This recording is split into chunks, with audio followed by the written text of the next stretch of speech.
नमस्कार दोस्तों, आप देख रहे हैं अपना न्यूज़। मैं हूँ आपके साथ विपिन यादव। आज मेजर ध्यानचंद की जयंती पर उत्तर प्रदेश के पूर्व सीएम और सपा के अध्यक्ष श्री अखिलेश यादव जी के आह्वान पर समाजवादी पार्टी के कार्यकर्ताओं ने आज खिलाड़ी घेराव किया है। खिलाड़ी घेराव में आज हुआ क्या कि खिलाड़ियों की समस्याओं को सुना जा रहा है। जी हाँ, मैं बात कर रहा हूँ प्रधानमंत्री के संसदीय क्षेत्र वाराणसी का। वाराणसी में भी समाजवादी पार्टी के कार्यकर्ता और नेताओं ने खिलाड़ियों से बात की और उनके समस्याओं को सुना। ऐसे में हमसे बात करने के लिए आज मेरे साथ मौजूद है समाजवादी पार्टी के जिला अध्यक्ष सुजीत यादव जी, जिनसे जानेंगे कि उन्होंने खिलाड़ियों की किन किन समस्याओं को सुना और क्या उन्हें सांत्वना दिया है। सुजीत जी, बहुत बहुत स्वागत है आपका हमारे चैनल में। आप आज यहाँ आए हैं खिलाड़ियों के समस्याओं को सुनने के लिए। खिलाड़ियों ने क्या क्या समस्याएं बताई आपको? इससे पहले आपको बहुत बहुत धन्यवाद कि खिलाड़ियों का दर्द और पीड़ा के लिए आप भी, हमारा चैनल और मीडिया भी सक्रिय है। तो आज मेजर ध्यानचंद जी के दिवस के अवसर पर पूरे प्रदेश में माननीय समाजवादी पार्टी के राष्ट्रीय अध्यक्ष माननीय अखिलेश यादव जी के दिशा निर्देश पर आज हम लोग हर जनपदों में खिलाड़ियों के बीच में संगठन को रहना है।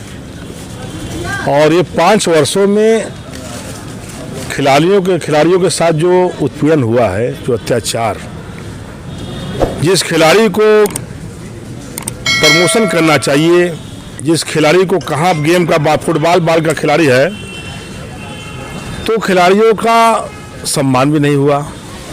ये सरकार में यश भारती और अर्जुन पुरस्कार, लक्ष्मण पुरस्कार भी किसी को दिया भी गया है, तो खिलाड़ी नहीं है। खिलाड़ी होना चाहिए, राष्ट्रीय अंतर्राष्ट्रीय खिलाड़ी होना चाहिए। ये ग्राउंड का हाल देख लीजिए आप, वाराणसी जनपद में आप ये देख लीजिए। स्वर्गीय विवेक सिंह के नाम से है, जो कि खिलाड़ी के बड़े अच्छे हैं, ओलंपियन थे, उनके नाम पर है, जिनके नाम पर कहीं न कहीं मोदी जी आंसू बहाते हैं। खिलाड़ियों के नाम पर कहीं कोई रो भी देते हैं, आप देखते होंगे, तो रोते हैं लेकिन काम नहीं करते हैं। संसदीय एरिया उनका है, प्रधानमंत्री जी का। अभी देखिए, हमारे खिलाड़ी एक ललित नहीं 50 ललित जीत के आते बनारस से, उनको व्यवस्था दी गई होती, उनके रहने के, उनके खाने पीने की उनको व्यवस्था किया गया होता, तो आज हमारे खिलाड़ी इतने पीछे नहीं होता। आज खेल जगत में उत्तर प्रदेश का नाम एक अलग होता। आज जो बनारस खिलाड़ियों का एक स्थान है, जनपद वाराणसी, तो जो सुविधा है वो सुविधा नहीं है।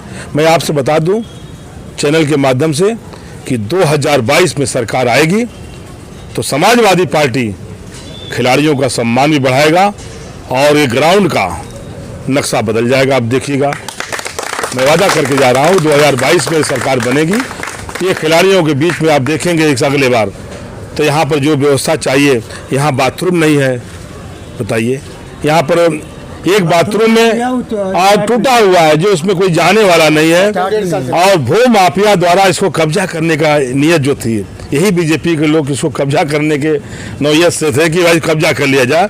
ये खेल किसके नाम से छूटा है, तो कम से कम ये तो करिए कि ग्राउंड चमकेगा तभी तो शहर चमकेगा।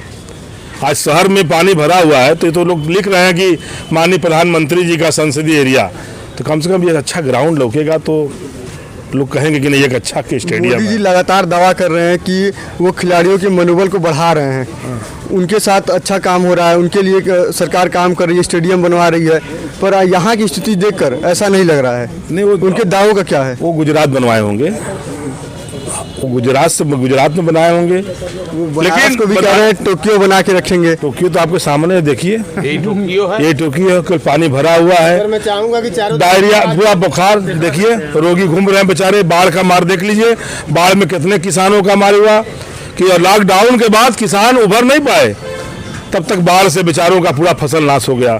जो उनका मूल्य मिलना चाहिए दाम, वो भी नहीं मिल पाया, तब तक बाढ़ आ गया। क्या मदद किया सरकार? हम पूछना चाहते हैं कि यहाँ के प्रदेश के मंत्री बैठे हुए हैं लोग, क्या मदद किए? कौन से गांव में किए? मदद किए तो जात पात पूछ के किए, और आरएसएस के लोग भाजपा के एजेंटों को, जो उनके कार्यकर्ता थे, उनको बांटे हैं। किसानों को नहीं बांटा गया कहीं, आप देख लीजिए पूरे बनारस जनपद में। तो ये समाजवादी पार्टी है, ये हम तो धन्यवाद देंगे कि लगातार 1.5 वर्षों से हमारे कार्यकर्ता, हमारे नेता संघर्ष कर रहे हैं। कोविड ये में। प्रधानमंत्री का गढ़ माना जाता है, आप लोग ऐसे कार्यक्रम कर रहे हैं, 2022 में चुनाव भी है, तो क्या लगता है कि बनारस में जो प्रधानमंत्री का गढ़ है, यहाँ पे जनता का भरोसा जीत पाएंगे? पूरा जीत क्यों मोदी? आप हम तो जीतेंगे ही। ये तो एक आपका चुनावी मुद्दा क्या रहेगा फिर बनारस में? चुनावी मुद्दा बनारस का शुरू से है। बनारस का पूरा उत्तर प्रदेश में देख लीजिए, नौजवान, बुनकर, खिलाड़ी और हमारे किसानों के साथ आज भी आंदोलन चल रहा है। महंगाई मेन मुद्दा हमारी है। पेट्रोल का दाम देख लीजिए, डीजल का दाम आप देख लीजिए। पैदावार को हम कर रहे हैं 60 रुपया खर्चा, मेरा 80 रुपया। बुनकरों का साड़ी 1200 रुपया की, वो साड़ी आज 700 के बिक रही है। तो ये मेन मुद्दा रहेगा। अब बिजली की जो उनकी महंगाई है, उस पर आपने सुन लिया, माननीय राष्ट्रीय अध्यक्ष ने बोल दिया बुनकरों के लिए। तो हम लोग की सरकार, समाजवादी पार्टी सरकार बनेगी तो ये किसान, नौजवान, छात्र और खिलाड़ी की सरकार बनेगी और सबको सम्मान मिलेगा। अगर 2022 में सरकार बनती है, ये खिलाड़ी हैं, इनकी स्थिति आपने देखी है, इनसे आपने क्या वादा किया है कि इनके लिए आप क्या मैं करेंगे? इनके लिए वादा किया हूँ। पहला वादा तो किया हूँ कि आपके सामने वादा कर रहा हूँ कि स्टेडियम को दुल्हन की तरह सजवाने का काम जिला अध्यक्ष करेगा। उसके बाद जो खिलाड़ी जैसा कर्म पैसा धर्म, जो खिलाड़ी जैसा मेहनत करेगा, उसको नौकरी के लिए भी समाजवादी पार्टी जगह दरवाजा खुला रहेगा। उनकी नौकरियां के लिए भी हम लोग तैयार रहेंगे। जो खिलाड़ी आज खेल के राष्ट्रीय अंतर्राष्ट्रीय बेचारे फल बेच रहे हैं, उन पर नजर नहीं जा रहा मोदी जी का। जो देश के लिए सोना जीत के आ रहा है, उसको एक नौकरी भी नहीं मिल रहा है कहीं पर। ऐसे तमाम खिलाड़ी ठेलियां लगा के केला बेच रहे हैं, कोई दही दूध बेच रहा है। ऐसे खिलाड़ियों को हम लोग खोज कर उनको कहीं न कहीं DLW से लेकर पुलिस से रेल गए, PSC से लेकर उनको जगह नौकरी, उनको परिवार के लिए एक परिवार में नौकरी मिलना चाहिए। तो आपने सुना जिला अध्यक्ष सुजीत जी को, जो कह रहे हैं कि अगर सरकार आती है तो खिलाड़ियों को पूरी तरह से सम्मान दिया जाएगा और ये स्टेडियम की जो हालत है उसको सुधारते हुए दुल्हन की तरह सजा देंगे। अब देखना ये दिलचस्प होता है कि अगर सरकार आती है तो क्या ये अपने वादे पर खरे उतरते हैं। हमारे साथ मौजूद हैं समाजवादी पार्टी के शिवपुर से विधानसभा प्रत्याशी गुड्डू यादव जी। ये भी आए यहाँ पे और इन्होंने खिलाड़ियों को सम्मानित किया। इनसे जानते हैं कि खिलाड़ियों ने इनसे क्या अपनी समस्याएं बताई और ये क्या खिलाड़ियों के लिए आने वाले समय में करते हैं अगर यहाँ से विधायक चुने जाते हैं तो। गुड्डू जी, बहुत बहुत स्वागत है आपका हमारे चैनल में। आपने खिलाड़ियों की किन किन समस्याओं को सुना, उन्होंने क्या बताया आपको? पहले तो हम आपके माध्यम से सभी पत्रकार बंधुओं को धन्यवाद प्रेषित करना चाहेंगे, जो कि खिलाड़ियों की समस्याओं को सुनने के लिए इतनी सुबह स्टेडियम के प्रांगण में जगह जगह जाकर के हम लोगों से सूचनाएं एकत्रित कर रहे हैं। साथ ही आपको सूचित करना चाहेंगे कि समाजवादी पार्टी की सरकार में जितने बड़े बड़े स्टेडियम और निर्माण कार्य और विकास के कार्य जो अखिलेश यादव जी ने कराए थे, समाजवादी पार्टी ने के खेल प्रकोष्ठ विभाग के द्वारा ये आयोजन है, जिसमें सभी नेशनल और इंटरनेशनल स्तर के खिलाड़ी जो भी बनारस जनपद में हैं उन्हें हमने सम्मानित करने का काम किया। साथ ही उत्तर प्रदेश की बदहाल खेल व्यवस्था के बारे में उन सभी लोगों को जनजागरण अभियान के तहत जागरूक किया, छात्रों को बताया। स्टेडियमों में आप देख सकते हैं यहाँ जो स्टेडियम है कितनी बुरी हालत में है, खेलने के लिए कोई सामान नहीं है, खिलाड़ियों को इक्विपमेंट नहीं उपलब्ध हो पा रहे हैं, खिलाड़ियों को कोच नहीं उपलब्ध हो पा रहे हैं और गरीब खिलाड़ी बेचारे खेलें तो खेलने के लिए कहाँ जाएं। स्टेडियम की व्यवस्था देख लीजिए, पानी एकदम खुलेआम टंकी का बह रहा है, गंदगी पूरी तरह से है। इन्हीं सब के लिए एक जन जागरण अभियान का उद्घोष माननीय राष्ट्रीय अध्यक्ष अखिलेश यादव जी ने किया है और हम सभी लोग खिलाड़ियों के बीच में उपस्थित हैं और इसी जन जागरण के हिस्से के तहत 2022 में माननीय राष्ट्रीय अध्यक्ष जी को मुख्यमंत्री का बनाने का संकल्प लेते हुए हम सभी लोग जागरण अभियान चला रहे हैं। अगर आप 2022 में यहाँ से विधानसभा का चुनाव जीतते हैं तो इस ग्राउंड के लिए खास तौर पर क्या करेंगे आप? देखिए, हमारे राष्ट्रीय अध्यक्ष जी स्वयं में बहुत बड़े खेल प्रेमी हैं। जब वो मुख्यमंत्री रहते हुए भी वो साइकिल चलाते हैं, फुटबॉल खेलते हैं, क्रिकेट खेलते हैं, टूर्नामेंट और आयोजन कराते हैं और अंतर्राष्ट्रीय स्तर का अगर कोई इकलौता पूरे उत्तर प्रदेश में स्टेडियम, इकाना स्टेडियम किसी ने देने का काम किया तो हमारे माननीय राष्ट्रीय अध्यक्ष जी ने दिया है। हम विधायक हों न हों, लेकिन उत्तर प्रदेश की खेल व्यवस्था में जरूर सुधार होगा। इसके लिए हम आपके माध्यम से पूरे उत्तर प्रदेश की जनता को ये आश्वस्त करना चाहते हैं कि एक खिलाड़ी ही खिलाड़ी का दर्द समझता है और अखिलेश यादव से बेहतर खेल प्रेमी दूसरा कोई मुख्यमंत्री हो नहीं सकता। जो कि ये प्रधानमंत्री का गढ़ माना जाता है, 2022 में यहाँ पे आप लोगों की बड़ी चुनौती होगी, तो किन मुद्दों को उठाकर आप यहाँ से चुनाव लड़ेंगे? मुद्दे बिल्कुल सामने हैं, बेरोजगारी, महंगाई, भ्रष्टाचार, निजीकरण और सबसे बड़ी चीज़ की जरूर ये प्रधानमंत्री का क्षेत्र है, लेकिन अगर आप इसको देख लेंगे तो यहाँ के विकास कार्य को देख लेंगे, कोई भी काम ऐसा नहीं हुआ। आप स्टेडियम की दुर्दशा को देख सकते हैं। आप किसी भी खिलाड़ी से चाहे तो उसका इंटरव्यू ले सकते हैं, उससे पूछ सकते हैं। खेल के लिए आज हम खेल प्रकोष्ठ के संदर्भ में यहाँ पे आए हैं और ये केवल खिलाड़ियों का आयोजन है, तो खिलाड़ियों के लिए सबसे बेहतर अगर कोई काम करेगी तो वो समाजवादी सरकार करेगी। अरे फैल जा भाई, ये 2 मिनट का काम है, हो जाएगा।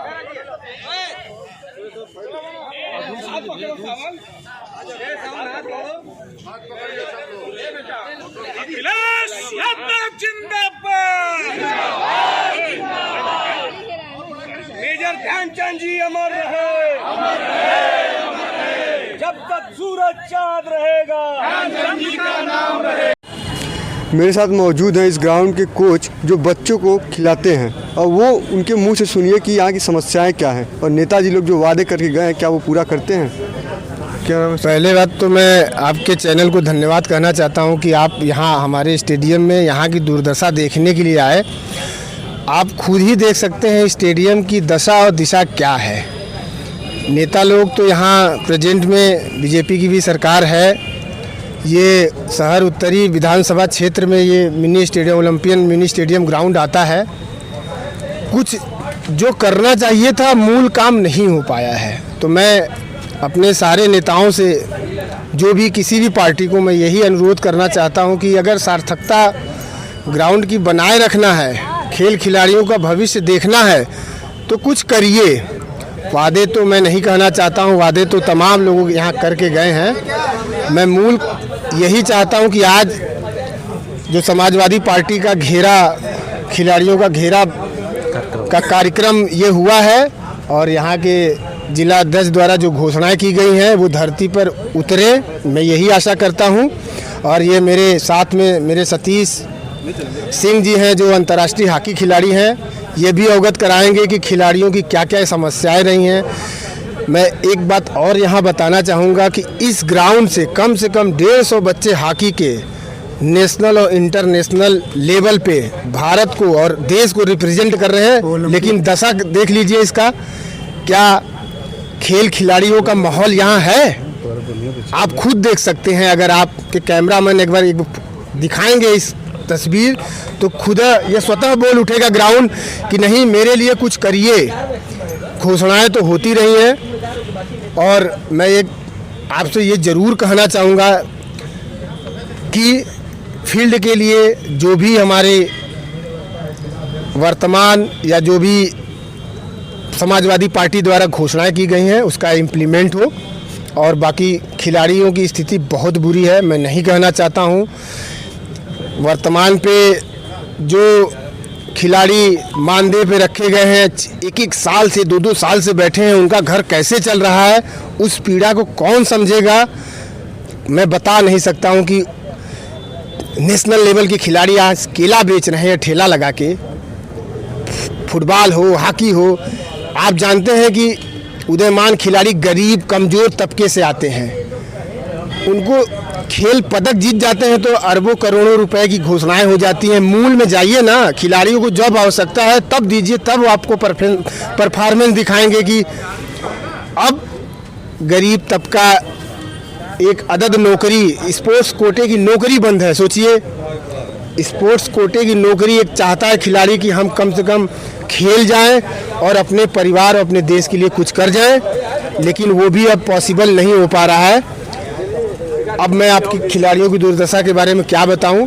आपके चैनल के माध्यम से मैं यही अवगत कराना चाहता हूं कि आप इस चीज़ को दिखाएं और धरती पर, हमारे ग्राउंड पर वो इम्प्लीमेंट हो। मैं यही चाहता हूं। सरकार आए जाए, आएगी जाएगी, किसी की भी रहेगी, लेकिन आज के जो कार्यक्रम हुआ है, घेरा कार्यक्रम, मैं चाहूँगा जो भी घोषणाएं की गई हैं उसका इम्प्लीमेंट हो। बाकी सतीश नारायण सर हैं, कोच हैं हॉकी के, उनसे आप एक व्यू ले लें। जी सतीश जी, अब आप क्या कहना चाहते हैं? देखिए, हम लोग जैसे ग्राउंड से ही जुड़े हुए हैं और ग्राउंड ही रहेगा तभी खिलाड़ी निकलेंगे, तभी ओलंपिक में मेडल मिलेगा। हमारी यही प्रॉब्लम है कि जो हमारी नींव है वो कमज़ोर है, मतलब ग्राउंड पे हमें वो सुविधाएं नहीं मिल पाती हैं। जिस स्तर पर मैच होता है वहाँ पर पहुँचने में हमको 10 साल 8 साल लगता है, उसके बाद उस ग्राउंड पे हम लोग पहुँचते हैं। तो ग्राउंड की स्थिति ख़राब है। कोई भी सरकार रहे, कोई भी रहे, खेल के लिए करे और ग्राउंड को सही करे, बनाए। ग्राउंड की ये स्थिति ख़राब है, बनारस में आज बहुत कम ग्राउंड है, बंद पड़े हुए हैं, कोचेस नहीं हैं, तो उस पर ध्यान देना चाहिए। और ग्राउंड पे विशेष तो पहले ग्राउंड सही रहे, अब बच्चों को किट और एक्टिविटी जो सरकार के द्वारा मिले उनके तक पहुँचे। कोच को मान दे, आप कोचों को रखें, बिना कोच के ग्राउंड को प्रॉब्लम हो रहा है। हम लोग तो यहाँ आते हैं, सिखाते हैं बच्चों को, हम लोग कोई मतलब वो कोच रखे नहीं गए, लेकिन यहाँ हॉकी का, फुटबॉल का, क्रिकेट के बहुत से लड़के, अपना रणजीत तक हॉकी के लड़के इंटरनेशनल पहुँचे हैं। सुमित कुमार यहाँ का है, ललित भी यहाँ आते थे जो ओलंपियन है, यूपी कॉलेज शुरू किए, लेकिन इस ग्राउंड पे भी वो आते हैं। और हमारे पास एक एस्ट्रो टर्फ है, उसकी भी हालत ख़राब है, वहाँ काई लगी हुई है, इंजरी होने का खतरा है। वहाँ लालपुर में है, जिसपे हॉकी एस्ट्रो टर्फ पे खेली जाती है। तो ग्राउंड अच्छा रहे और लड़कों को सामान किट बराबर समय पहुँचे और कोचेस उपलब्ध रहें, यही हमारी मांगे हैं। और जो भी रहे अपना बढ़िया काम करे खेल के लिए, तभी हमारे देश को और भी मेडल मिलेगा, क्योंकि इतना बड़ा देश है, 6 मेडल 7 मेडल में हमें खुश होने की जरूरत नहीं है। इंडोनेशिया, मलेशिया छोटे छोटे देश हैं, 10-10 12-12 मेडल ले आए हैं। तो कैसे हमें मेडल, ओलंपिक जैसे खेलों में हमारे देश का जहाँ नाम होता है, हमारे खिलाड़ी आगे जाते हैं, इतने बड़े प्रदेश है, इतना बड़ा देश है, तो अगर ग्राउंड अच्छा रहेगा, सब सुविधाएं अच्छी रहेंगी, तो निश्चय ही जो है मेडल और आएगा, काफ़ी संख्या में मेडल आएगी। क्योंकि प्रतिभा की कमी हमारे खिलाड़ियों में नहीं है, बस सुविधा की कमी है थोड़ी, वही चाहिए हमें। एक तरफ कहाँ प्रधानमंत्री नरेंद्र मोदी लगातार खिलाड़ियों के लिए कहते हैं कि वो अच्छा काम कर रहे हैं, उनके लिए ग्राउंड बनवा रहे हैं, उन्हें सरकारी नौकरी दे रहे हैं, उनके जो हौसले हैं वो बुलंद कर रहे हैं। लेकिन ये जो आपने सुना, ये प्रधानमंत्री के संसदीय क्षेत्र वाराणसी का है। आपको बता दें कि वाराणसी में खिलाड़ी इतने परेशान हैं, ग्राउंड की स्थिति आप देखें हैं कि ग्राउंड में बड़ी बड़ी घासें हो गई हैं, इधर पानी भरा हुआ है, टंकी का पानी बहता है, उधर बाथरूम की व्यवस्था नहीं है, बाथरूम बिल्कुल टूट चुका है, खिलाड़ी परेशान है, लेकिन इनकी बातें उठाने वाला कोई नहीं है। अब देखना ये होगा कि नेताजी लोग आए हैं, तमाम वादे करके गए हैं, क्या 2022 में सरकार आने के बाद स्टेडियम की मरम्मत कराते हैं? ऐसे ही तमाम खबर को देखने के लिए हमारे चैनल को सब्सक्राइब करें और बेल आइकन को दबाना न भूलें।